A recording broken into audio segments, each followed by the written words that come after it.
ทูจ้าทูจ้านักกิ่งตื่นนอนแล้วได้อยู่นี่พอแพงมือนะพอแพงมือทูจ้าเลยฮะทูจ้าเลยนอนโดนเลยฮะนอนโดนแท้ฮะนอน2 ชั่วโมงเลยบ่ลูกนอน2 ชั่วโมงเลยฮะกินนมบ่ลูกมากินนมบ่ลูกมากินนมบ่กินนมนะวายหาวแล้วกินนมนะดีจ้านี่น้ำขิงตื่นแล้วนะนี่น้ำขิงกินน้ำพอเด้อนี่ตื่นแล้ว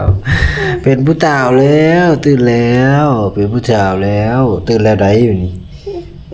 ไม่อีพอเอานมไหมเอานมมั้ยกินนมมั้ยกินนมเอากดนมไปเนาะนี่เนาะนี่เลยมากินนมเลยกินเลยลูกกินเลยไอ้ยกเฉลยตื่นนอนแล้วก็อยากกินนมแล้วเนาะพอลูกอย่าทิมหน่อยเด้ออิ่มไปตั้งไว้เด้อกินเลยอิ่มแล้วให้กินเลยกินอีกกึบนึงใส่ไปใส่ฮะหาหยังลูกหาหยังใส่ลูกหาหยังอยากได้ของลิ้นบ่ลูกอยากได้ของลิ้นบ่อยากได้ของลิ้นนะนี่หยังอยู่ในกระเป๋าอันเปล่ามีไปอยู่กระเป๋าลูกเคยเอาอยู่กระเป๋านะมีไปอยู่กระเป๋าบ่ให้พอหาให้นะมาหามลูกมีไปอยู่นี่บ่มีพี่เบิ่งขอหินให้เบิ่งมานี่หยังอยู่กระเป๋าบ่มีหยังมีแต่เงินเอาบ่เงินบ่มีหยังมีแต่ยาพอนี่เดี๋ยวพอหาเบิ่งก็เด้อเดี๋ยวน้ำขิงจะได้นะโทรศัพท์บ่พี่โทรศัพท์อยู่พี่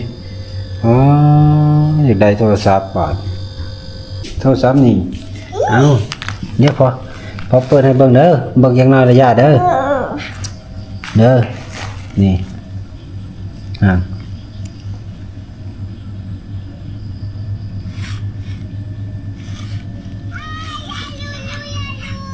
เอาเสียงขึ้นให้ก่อนนะเดี๋ยวพอเอาเสียงให้ขึ้นก่อน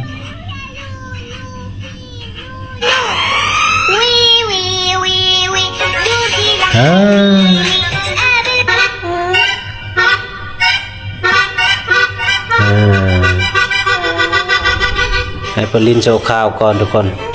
พอได้ซื้อตานอนแล้วก็เอาไว้ได้เก็บไว้นะจากนั้นก็ไม่เอาข้าวให้กินยังคืองอแงแท้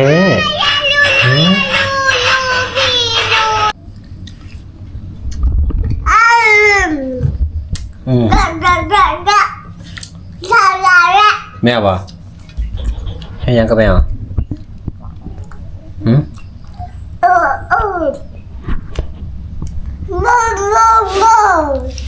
มาละคือมันไหวแท้โอ้โหเดี๋ยวพอป้อนเด้อ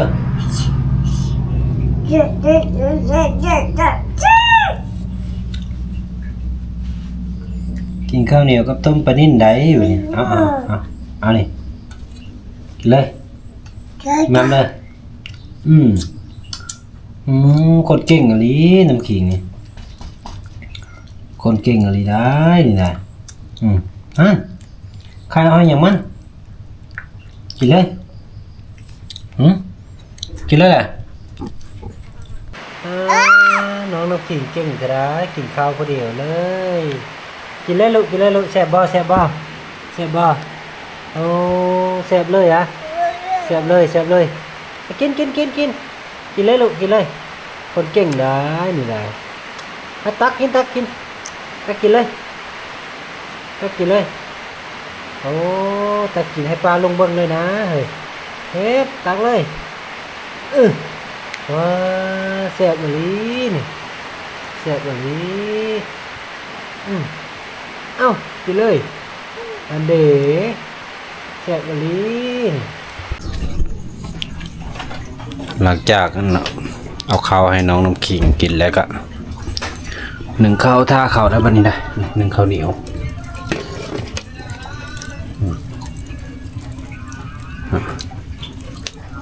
ข้าวเหนียวใส่เตานี่แหละมึงข้าวเหนียวท่าข้าวก้อน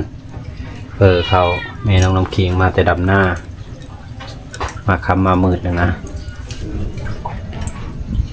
นี่จ๊ะเอ๋ยิ้มแน่จ๊ะเอ๋ให้อย่างเด้เอ้าแล้วบ่นี่จ๊ะเอ๋นั่นปบกล้องแล้วเอาผู้เฒ่าน้อยนี่ปบกล้องแล้วผู้เฒ่าน้อยนี่ผู้เฒ่าน้อยโอ้ไผเด็กงามแต่นี่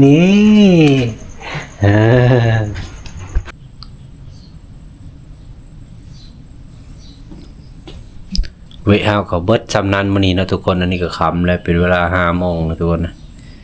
นี่น้องน้ำขิงกระดังอยู่นี่เฮ็ดหยังเด้อาใส่เกิบอย่าไปเที่ยวเลยได้บาดนี่นะค่ำละใส่เกิบอย่าไปลิ้นแล้วบัดนี้ทุกคนเอ้ยเมื่อยนอนแล้วมื้อนี้นอนหลายชั่วโมงเลยนะ เฮาก็ได้นึ่งข้าวสุกแล้วแต่เฮาบ่ได้ถ่ายแล้วตอนใส่ข้าวเนาะนึ่งข้าวสุกแล้วก็ปิ้งปลาไว้ก่อนจังหน่อยแม่น้องน้ำขิงมาแต่หน้าเขาสิได้เฮ็ดกินหยังยังบ่จักเลยนะสำหรับคลิปนี้ขอตัวลาไปก่อนทุกคนพบกันในคลิปหน้าอันนี้การอยู่เฮิรนอยู่ซ่านพักผ่อนห่างกายแน่เนาะบ๊ายบายขอตัวลาไปก่อนพบกันในคลิปหน้าสบายดี